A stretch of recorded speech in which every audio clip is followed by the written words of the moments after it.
मंडळी, आज मी पांढऱ्या वाटाण्याची आमटी बनवले.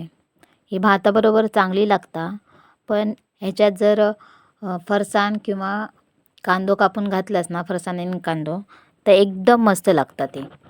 रात्रभर भिजून घेतलेले वाटाणे चांगले धुतलंय आणि कुकराक लावलंय.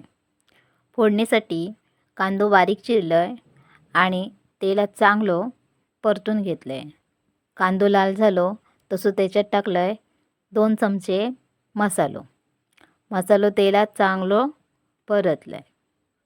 मग हे उकडलेले वाटाणे त्याच्यात टाकलंय. वाटाण्याचं पूर्ण हे झालेलं, पूर्ण शिजलेले ते. मग त्याच्यात मसाले टाकून ढवळून घेतलंय आणि मग त्याच्यात आमचं मालवणी वाटप म्हणजेच कांदो आणि खोबरा भाजून मिक्सरात लावलेला आता वाटप टाकलं आहे. त्याच्यात हवे तेवढा पाणी मिक्स केलं आहे, मीठ टाकलं आहे आणि ढवळून घेतलं आहे. चांगली उकळी येऊक दिलं आहे. मी अशी आमटी बनवतो आहे. तर तुमका व्हिडिओ कसं वाटलो तर नक्की सांगा आणि चॅनलला सबस्क्राईब करा.